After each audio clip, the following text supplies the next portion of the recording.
여러분, 역사를 읽는다고 하면 보통 뭐가 떠오르세요? 아마 대부분 문자로 된 기록을 생각하실 거예요. 하지만요, 문자가 기록하지 못한 어쩌면 더 많은 진실을 담고 있는 또 다른 언어가 있습니다. 바로 상징이죠. 오늘 이 자료 분석에서는 홍익표 작가의 책을 바탕으로 복잡하게 얽힌 한일 관계사를 바로 이 침묵의 언어, 상징을 통해 함께 풀어보려고 해요. 자, 그럼 바로 시작해볼까요? 이 모든 이야기의 출발점이 돼 아주 강렬한 한 장면으로 여러분을 먼저 초대할게요. 겉보기엔 아주 조용하지만 그 안에는 정말 거대한 갈등이 숨어있는 곳, 어느 공원의 풍경입니다. 바로 일본 요코스카에 있는 미카사 공원인데요. 이곳에 두 개의 강력한 상징이 서로를 겨누기라도 하듯 마주보고 서 있습니다. 아무런 소리도 없는데 그 사이에는 정말 팽팽한 긴장감이 흐르죠. 과연 무엇과 무엇이 이렇게 대치하고 있는 걸까요? 네, 바로 제국 일본의 상징인 우길기, 그리고 서구 영향력의 상징인 기독교 십자가입니다. 정말 흥미로운 대치 아닌가요? 이 한 장의 풍경이 사실은 근대 일본을 뒤흔들었던 두 거대한 힘, 그러니까 제국으로 나아가려는 정체성과 서구 문명이라는 거대한 파도 사이의 그 복잡한 관계를 이 한 장면에 전부 담고 있는 거죠. 자, 이 시각적인 수수께끼를 풀려면요, 우리 다 같이 시간 여행을 좀 떠나봐야 합니다. 일본이 급격한 근대화의 파도에 휩쓸렸던 메이지 시대로 거슬러 올라가 보죠. 과연 그들이 어떤 선택의 기로에 서 있었는지 말입니다.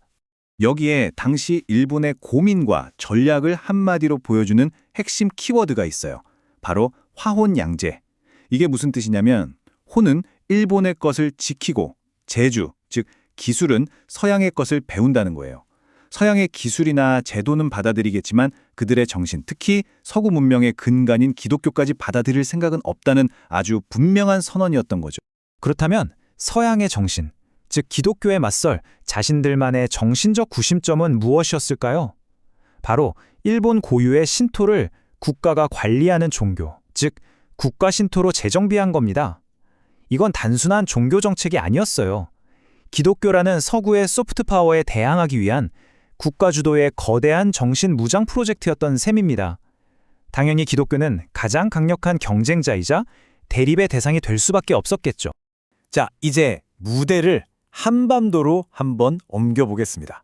그리고 우리가 추적하고 있는 이 상징 탐정 이야기의 가장 결정적이고도 가슴 아픈 증거 하나를 마주할 시간입니다.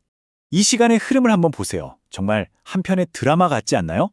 1899년 경인선 개통식. 자랑스러운 태극기가 선명하게 휘날립니다. 근데 불과 2년 뒤인 1901년 경부선 기공식에선 태극기가 보이긴 하지만 눈에 띄게 작아졌어요. 그리고 1905년 경부선 개통식. 태극기는 완전히 사라졌습니다. 그 자리엔 오직 일장기만이 나부끼고 있죠. 하나의 깃발이 점점 작아지다 끝내 사라지는 이 과정. 이것보다 더 명확하게 주권 상실의 과정을 보여주는 상징이 또 있을까요? 저자 역시 이 장면을 가리켜 이렇게 말합니다. 태극기의 소멸은 상징을 통해 역사를 이야기하는 가장 극적인 사례 중 하나라고요.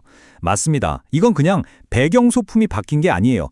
그 자체가 하나의 강력한 역사적 선언인 셈이죠. 하지만 이야기가 늘 이렇게 대립으로만 흘러간 건 아니에요. 놀랍게도 이 치열한 상징 전쟁의 한복판에서도 정치적 긴장을 녹여버리는 듯한 교류와 화합의 순간들이 있었거든요. 1883년으로 한번 가볼까요? 일본의 유명한 기독교 사상가 우치무라 간조가 남긴 기록인데요. 그는 한국인과 일본인 기독교인들이 함께 모여 국적을 잇고 서로를 형제라 부르는 모습을 보게 됩니다. 그리고 그 순간을 참으로 아름다운 광경이라고 적었죠.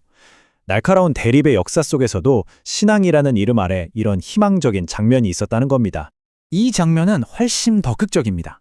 때는 1909년 나라의 운명이 정말 바람 앞에 촛불 같던 바로 그 시기죠. 그런데 하와이에 있는 한인교회에서 찍힌 사진을 보면 놀랍게도 태극기와 일장기가 나란히 걸려 있습니다. 본토에서는 정말 상상도 못할 일이었겠죠? 이처럼 종교라는 특수한 공간이 때로는 공존이라는 시대의 상식을 뛰어넘는 상징을 만들어내기도 했습니다.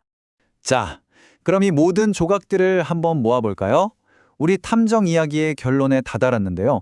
저자가 이 상징들을 통해 역사를 읽어내는 핵심적인 방법은 무엇일까요? 그 숨겨진 언어의 비밀을 지금부터 알려드릴게요. 핵심은 바로 이겁니다. 한일 관계사를 상징들의 전쟁이라는 새로운 관점으로 바라보자는 것이죠. 상징은 역사를 예쁘게 꾸며주는 장식이 아니에요. 상징 자체가 바로 역사 교과서의 본문, 즉 가장 중요한 텍스트라는 겁니다. 그리고 이 상징의 언어는요, 비단 국기에만 한정된 게 아닙니다. 그 범위는 훨씬 넓고 깊죠.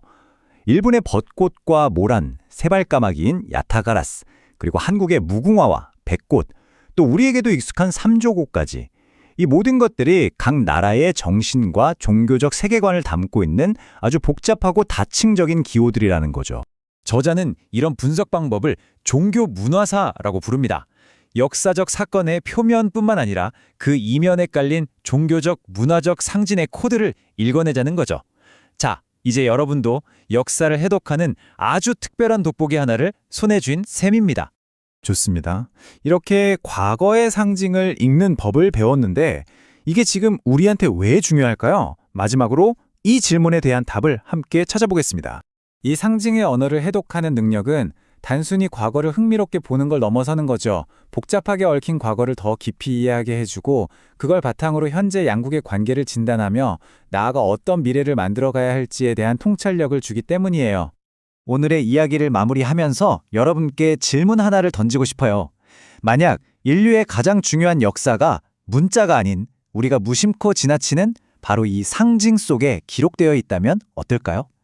지금 여러분 주변을 둘러싼 상징들은 과연 여러분에게 어떤 이야기를 들려주고 있을까요?